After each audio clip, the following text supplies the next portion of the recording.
What you want, when you want it, where you want it. This is The Mesh. Carolina Barbecue Festival's 5th anniversary will be the Queen City's biggest barbecue party yet. 30 pitmasters, 3 big events, and it all gets started with the barbecue brunch, brisket and biscuits.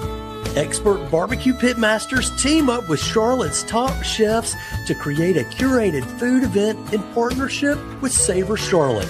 Brisket and Biscuits, March 28th at Town Brewing in Charlotte. Reserve your tickets right now at carolinabbqfest.org. To discover other features in Savor Charlotte's March culinary adventure, visit the Eat and Drink menu at charlottesgotalot.com. And we know the host site for this year's barbecue brunch is no stranger to great barbecue. They have it there regularly. Lots of good stuff coming. But we're talking about the barbecue brunch and Town Brewing Company. And to do that, we're excited to have the Director of Operations from Town Brewing Company with us today, Brandon Stirewalt. Brandon, welcome to the Low and Slow Barbecue Show. How you doing, brother? Doing great. Before we get into this conversation, I want you to tell us a little bit about yourself. What do people need to know about Brandon Stirewalt? Yeah, so I'm a native North Carolinian. I come from a long line. My family's been in North Carolina about 250 years. So I'm as ingrained in the state and culture of the state as much as any North Carolinian. You know, I'll stand on anybody's coffee table and tell them that too. But so because of that, we look for, through my family, we come from a long lineage of farmers. So we look at a lot of things, North Carolina agriculture. It's what really drew me into the brewing industry, was being able to run manufacturing, also still be involved in food and beverage, but tie in a lot of North Carolina agricultural products and to what we do and who we partner with. So that's a little background about me, and kind of what drew me, to this industry. That's an awesome kind of backstory there. And I look forward to kind of diving a little bit more into that as I know we talk more about Town Brewing Company and the stuff that you guys are doing there that's really cool. But first we talk barbecue. What is on Brandon's ideal barbecue plate? As someone with such a deep, rich North Carolina heritage, what are you going to order for barbecue lunch or dinner? Yeah, I mean, so, I'm one of those old school guys. A lot of it depends on if I know the place or not, right? If I don't know a place, kind of like for a brewery, I'm going to walk in and try the lightest lager you have, because I can really see there's not a lot you can hide in that. I think, if I'm walking into a new barbecue joint at the eastern part of the state that somebody tells me is just the best they've ever had, I'm going to walk in and get chopped sandwich, white slaw on that, and I want baked beans on the side. And I can probably tell you everything about the house that you need to know about it by how that meal goes.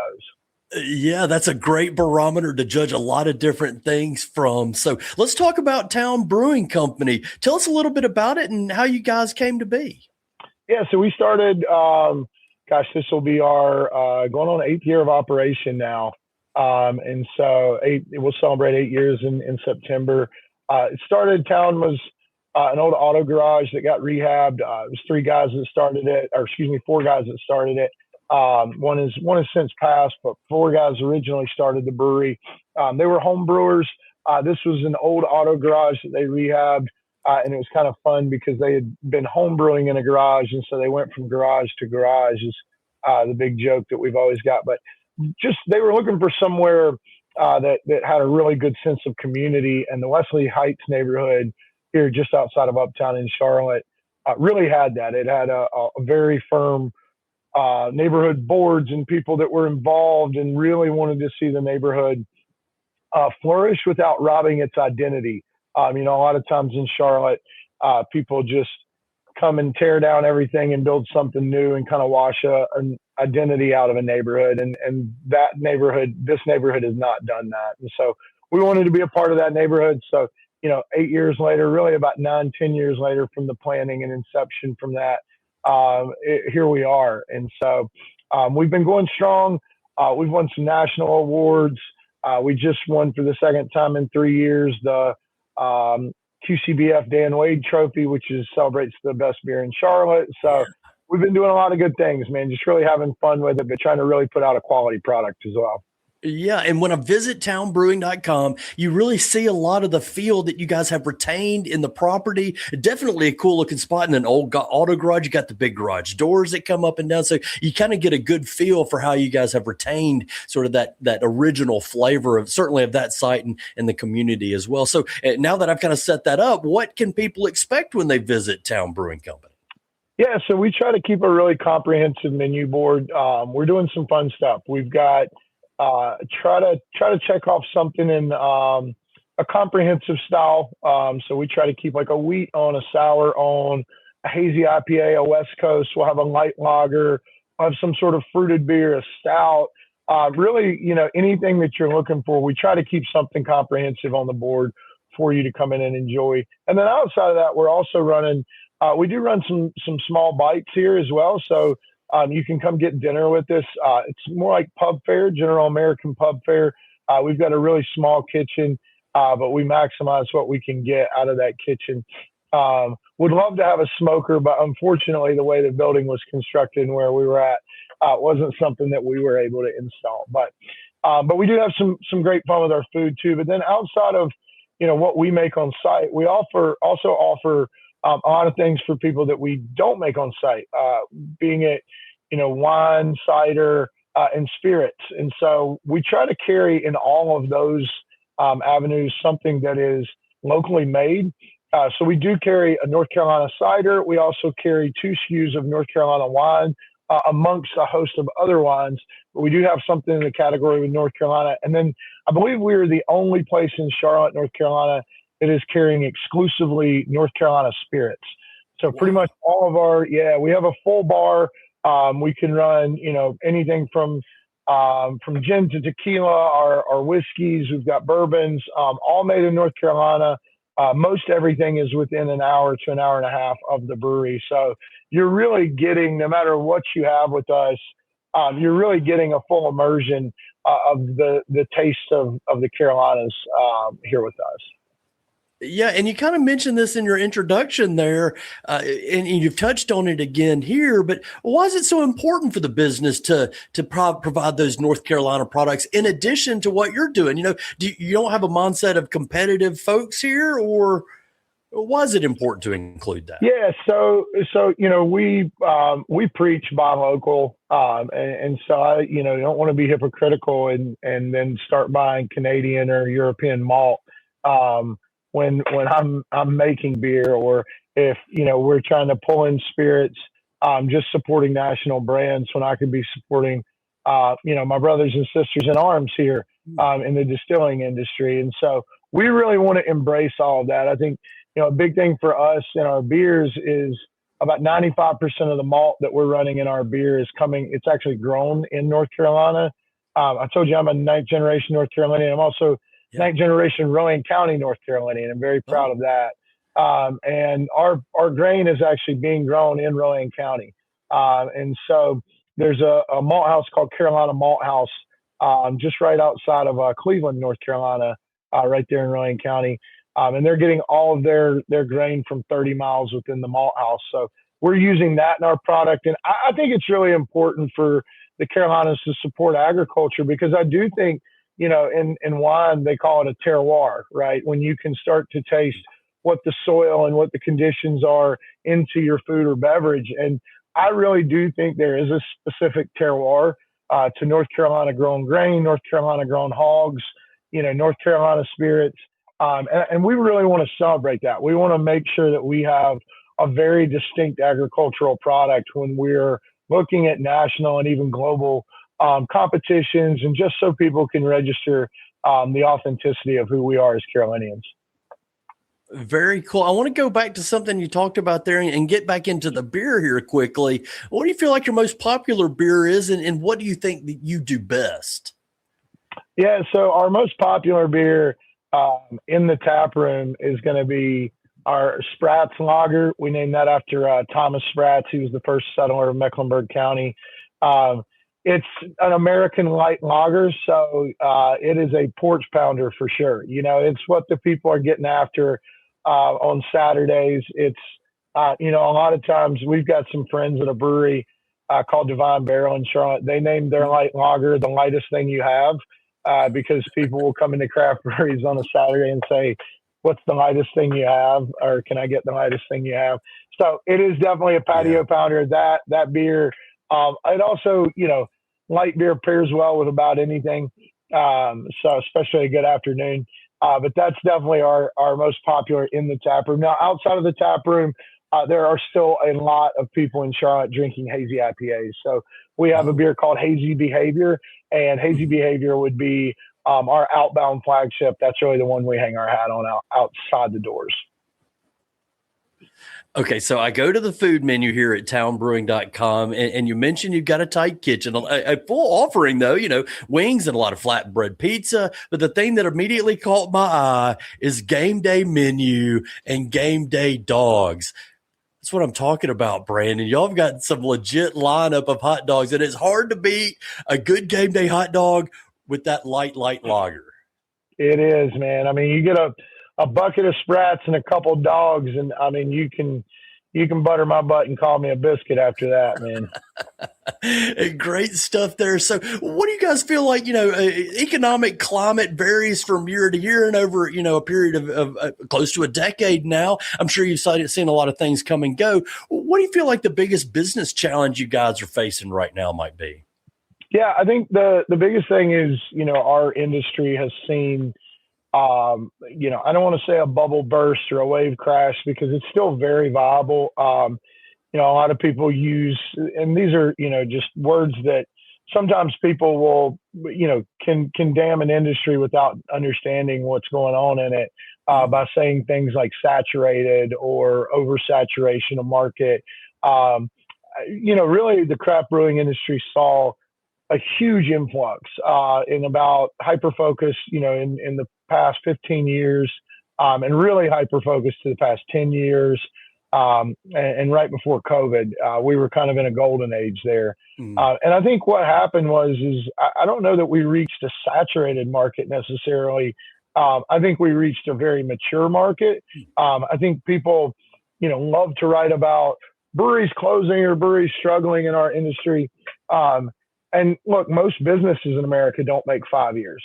We've got breweries in this city that are 15 years old. We're about to celebrate year 8. I would say that the strength of our industry is still very high and very prominent. It's just changed. The landscape has changed. The way our customer behaves has changed. But, in any consumer packaged good culture, that's going to have change in behavior probably every 3 to 5 years. You're going to see trends differ. And things change. And I think we're just fighting for some market share a little bit. I think people have went to some of the flavored malt beverage or beyond beer, as we call it. You're seeing seltzers. We make a brand of hard teas. We actually manufacture a THC beverage here as well. And so you're starting to see a lot of these alternative beverages to what a lot of customers was traditionally a beer drinker, a wine drinker, a spirits drinker. I think there's a lot of gray area in between those now. And so I think we've just diluted a little bit what the market is. And a lot of that is just catering to the customer. If they ask for something, we've gotten to a point where we make it. I think they've gotten spoiled a little bit on how many products we've put out in the market. But I think that's the biggest thing challenging. Our tap room is fantastic and still growing at a very high rate. And my staff works really hard for that. But throwing these events, as we kind of lead into this, that's one thing that we learned is, pre-COVID and back in that kind of gilded age of brewing, we definitely opened the doors and people came in because we had big spaces and people were excited to take the dog and the kids and grandma to a place they could drink for the first time, right? And I think we really had to shift focus to being very deliberate, throwing events and making sure that we have programming to invite people in now. Yeah, and you mentioned that program, and we're going to talk a little bit about the barbecue brunch here in just a moment, but I want to talk about some of the other things that you mentioned. Barbecue, no stranger there to Town Brewing Company. I know you've got our buddy Garen and John G's coming in, Holden from Union Barbecue. Talk about some of the things that are on tap for coming up in the little bit of a time ahead, and then we'll get into the barbecue brunch. Yeah, so I'm very fortunate in life. I work for a brewery, so I'm known as the beer guy to all my friends. and know some of the best beverage makers in this state and in the country for that matter, because I do believe we're making some of the best in the state. I also am very spoiled and fortunate to know Lewis and Holden and Garin and these guys that are making some of the best barbecue here again in this state. And I'll stand up on if they're making it in this state, it's the best barbecue in the damn world. So, I'm very fortunate. And with those friends, we like to throw a party, man. We like to get together, and we like to collaborate with putting our beer with their barbecue. And I think that's, the best mix that we can offer is how do we get them on site, and use a huge space that we have as a brewery, to be able to facilitate getting their product out there as well. So, we've got, obviously we're going to be talking about the barbecue brunch that we've got going, Carolina Barbecue Festival. But also we've got a 420 Fest coming up that we partner with Infinity's in every year. It's a big smoke out theme this year. So we've got Holden with Union Barbecue out for that we're going to have a ton of fun with and let him really showcase what he's doing on that truck, man. I mean, it's phenomenal work that guy's getting off the smoker that he runs to put in that truck. And then we always have Garin out about twice a year. We usually do a spring and a fall with him. And we're having him out the week right before Memorial Day weekend. So I believe it's the 20-something. Sorry, I don't have it on a calendar here. Okay. It's whatever that Wednesday is, right before Memorial Day and Memorial Day weekend that we'll have Garin out. And so they're fantastic, man. Garin, we do a beer for Sweet and Lou's. We also do a beer for Lewis. So we're, making beer and putting their name on a label and really trying to have as much collaboration on those products as possible. So for a place that doesn't serve barbecue on a daily basis, I still want to be known as one of the best barbecue breweries in the state. And so inviting those guys out as much as I can really helps cross-pollinate what we're both doing. That's a great way to get that title as best barbecue brewery in the state. People like you name there. And by the way, I've had that beer at Sweet Lou's. Very good. I enjoyed it very much sitting out there on the patio. And of course, we're talking with Brandon Stirewalt, Director of Operations at Town Brewing Company in Charlotte's Wesley Heights neighborhood. That's where the Carolina Barbecue Festival Barbecue Brunch is happening Saturday, March 28th, this weekend. 6 stations featuring some of the top chefs in Charlotte and barbecue pitmasters from across North Carolina and beyond. And Midwood Smokehouse's Matt Berry's going to be there, teamed up with Bojangles. They're making brisket, gravy, and biscuits. Oh, my goodness. Sweet Lou's, Louis Donahue, and Krispy Kreme are producing an egg and brisket on Krispy Kreme donut. He did this last year. I'm going to eat all I can when I get there. Southern Smokes Matt Register, Chef Chris Coleman from the Goodyear House. They're going to do blackened Carolina catfish, creamy grits. Fort Grove Barbecue is going to be there with Chef Kyle Johnson from Community Matters Cafe. Bacon burnt ends with a coriander sorghum pancake. All the details at carolinabbqfest.org. There's still a few tickets remaining. Get them there. Then join us Saturday, March 28th from 11 a.m. till 3 p.m. And while you're visiting carolinabbqfest.org, be sure to get your tickets for this year's festival. So as we talk about this year's festival and the food and beverage scene a little bit more with Brandon, where does Town Brewing fit into this really kind of blossoming and starting to get kind of booming food and beverage scene in the Queen City? Yeah, so I've been having a lot of meetings with CRVA, our Charlotte Regional Visitors Authority, really talking about the things that attract people to Charlotte. And a lot of it is food and beverage. That is one of the biggest things that people are doing when they're in Charlotte. A lot of it is visiting friends or relatives. Charlotte is a huge town of, half the people in the Carolinas move to Charlotte for work, right? And so it's just a great excuse for people who might, live somewhere like, Columbia, South Carolina, and their big sister moved into the big city here in Charlotte, right? Or somebody that lives in Fayetteville and their uncle had moved to Charlotte and runs a business here, right? And so they're just coming in to visit. And what's the biggest thing when you come in to visit and you don't have a big fixture of what you're doing is let's go out and immerse ourselves in what food and beverage has to offer. And I will say Charlotte is we're a very boozy town. We definitely have a bar or a brewery or something on every corner, a brunch spot, whatever it is. which is fantastic. I love being a part of what that scene is growing and has to offer. But we're now with the Michelin Guide, coming into the Carolinas, and the fact that we saw Chef Sam get a star over here at Counter, which is, we're fortunate to have about a quarter mile down the road here on the west side. We're really starting to see our culinary scene fully blossom and fully grow out into what it is. And it's great, man. A lot of those chefs that you named and a lot of the pit masters that are coming out, I've seen, Chris Coleman's a good friend of mine, and I've seen the concepts and what he's done over the years here in Charlotte. And it's awesome to see what these guys are doing on the culinary side. We just really want to match what they're doing and be able to, offer libations and brew beer that can hold its own, right? And can win medals and can attract people coming in. And so I do think as people are visiting, breweries are a really good place. I don't want to say that, Ruth's Chris or Fleming's or any of those chains uptown, they have their place, and I value that they do offer that level of cuisine in Charlotte, North Carolina. But, if you're really wanting to show somebody what Charlotte looks like, I think if you bring them to Town Brewing on a John G's day, you're really blowing them out of the water, right? Because we'll have an artist on our stage as well playing.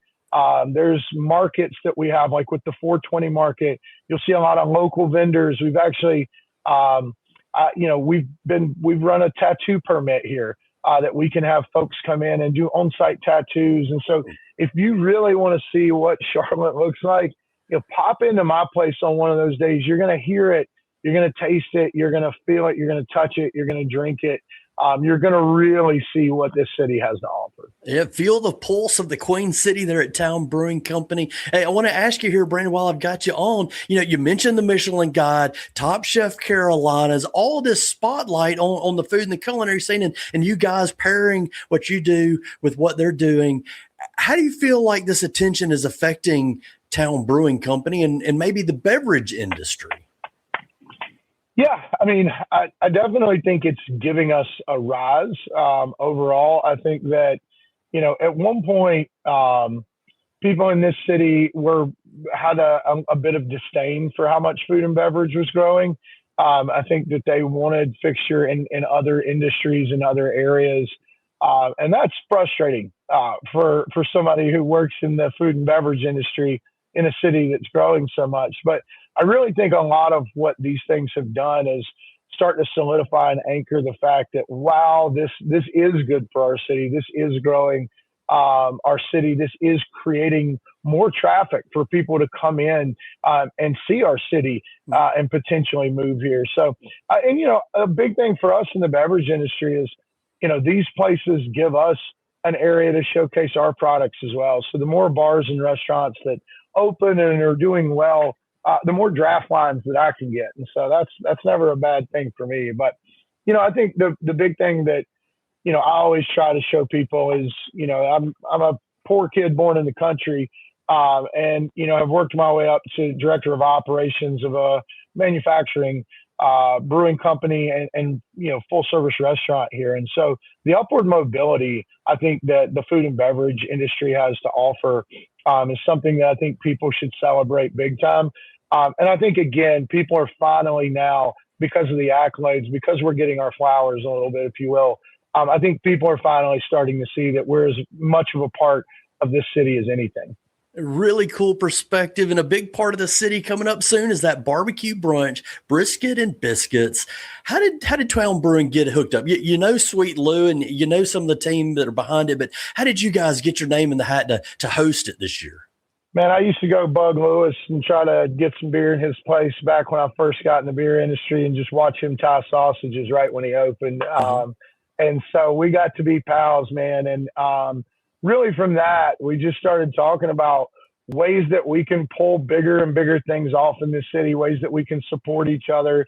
And I've always tried to show up because, Lewis does a lot of work in this community to really make sure that barbecue is known not only in the eastern part of the state, but the Charlotte, North Carolina has some of the best barbecue to offer as well. And so, man, we got plugged in after that.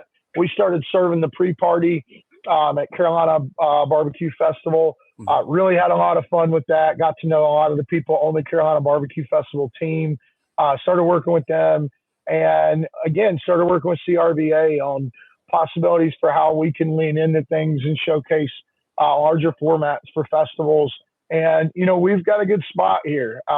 We've got a good spot for a couple of reasons. One, because, I can't say enough about my team and how hard they work, but we've got a great spot geographically too. We're near Uptown. We're close out proximity to the interstate.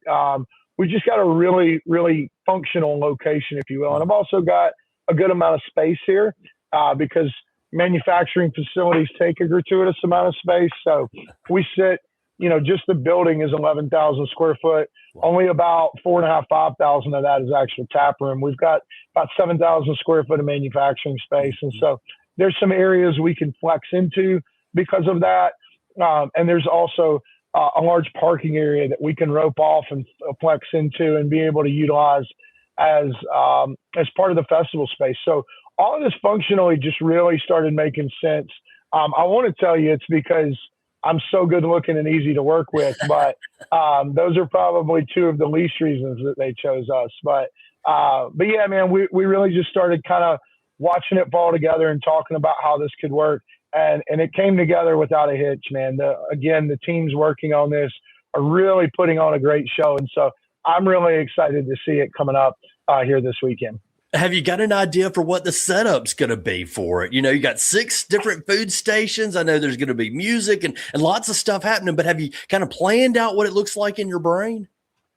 Yeah, I'm actually looking at a map of it right here to how they've got it drawn out. Man, it looks fantastic how we're kind of making all this come together. We're going to have a lot of picnic tables sitting out where you can sit down and kind of enjoy some of this. The band will be on our stage that morning.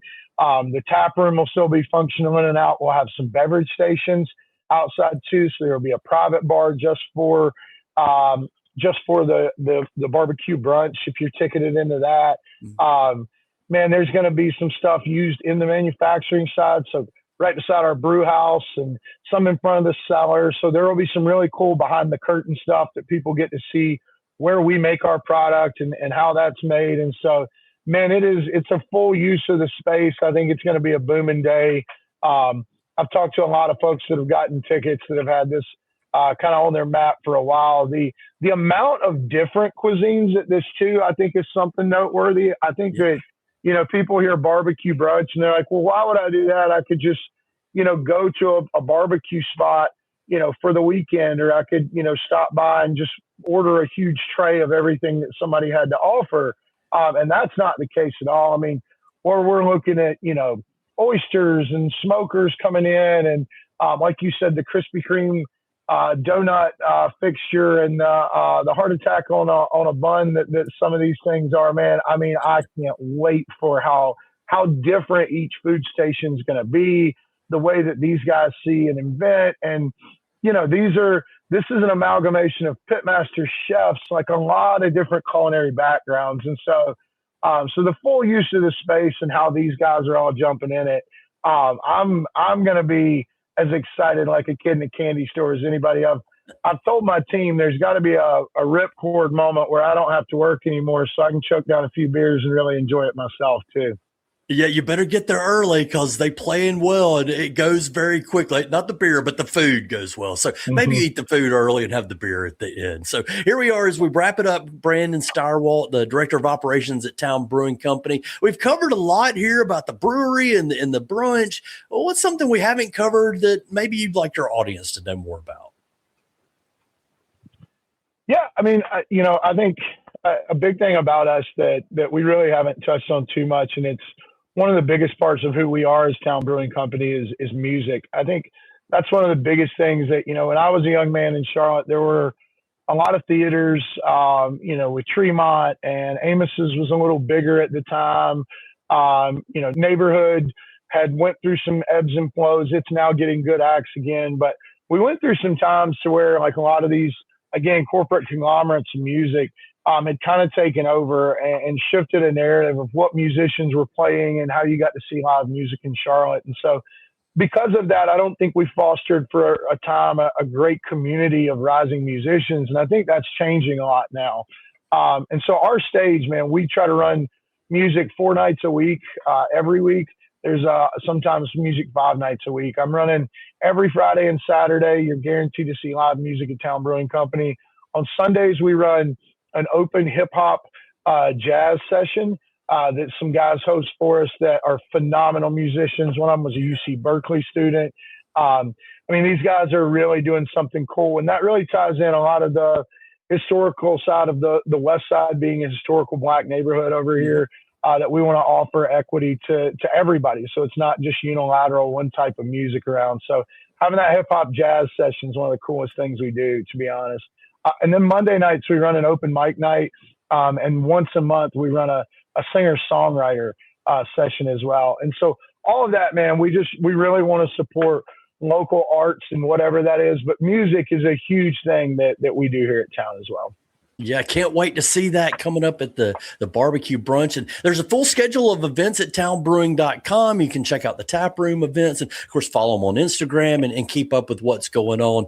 So you can see some of this great live music and regular recurring events. And Brandon, as we just kind of wrap it up here, I can hear the passion in your voice, both about our home state of North Carolina, what you do in brewing and what you're doing as an event and program operator as a manufacturing facility. Brandon, what keeps your fire burning? Why do you keep doing it?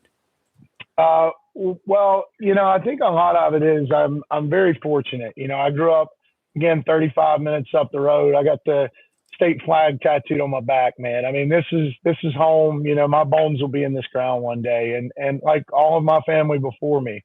And so, the ability to be a guy that went to UNC Charlotte and came into the big city, and I left home. Right. And went a whole 30 minutes down the road with my suitcase. But a guy that's still, where he's from, but gets to be in a major metropolitan area and still really tie in historical roots of my family with North Carolina agriculture. Man, I really feel like I'm honoring the past and serving the future at the same time. And so, that's something for me that most people in this country and in this world don't get an opportunity to do. So, I really count my blessings, man. There's no better state in the union and no better union in the world to me. And so I'm just very fortunate to be where I'm at. And so I want to take advantage of that as much as I can. And that, my friends, is the final word from Town Brewing Company's Director of Operations, Brandon Stirewalt. Brandon, thank you so much for joining us today. Yeah, appreciate you having me and look forward to seeing you guys this weekend. Yeah, really going to look forward to that and really enjoyed our conversation today. You've been listening to the Low and Slow Barbecue Show, sponsored by the Carolina Barbecue Festival, April 17th and 18th. It's at Victoria Yards in Uptown Charlotte. Reserve your tickets for the Carolina Barbecue Festival at carolinabbqfest.org and be sure to use the promo code Low and Slow for your discount. To our audience, thank you for listening to the Low and Slow Barbecue Show. If you like what you hear, share our podcast with your food-loving friends, and please give us a 5-star rating on your favorite stream. You can visit lowslowbbqshow.com to subscribe to the podcast. You also find other podcast interviews with pitmasters, chefs, all involved in the barbecue brunch coming up this weekend, as well as the festival, as well as all across North Carolina. You'll also find our blog with barbecue news, festival, and event details. And if you sign up for our weekly newsletter, we'll deliver the latest Carolina barbecue news, food truck schedules, events, all that to your email inbox on Tuesdays. You can sign up at lowslowbbqshow.com. The Low and Slow Barbecue Show is proud to be part of the Mesh.tv network of podcasts. That's where Andrew Moose is the one who keeps us sounding good and makes sure our interviews get delivered to your ears and eyeballs, both here and on our YouTube channel. For the Low and Slow Barbecue Show, I'm Chigger Willard, reminding you that for the best barbecue and the best barbecue podcast, make it low and slow.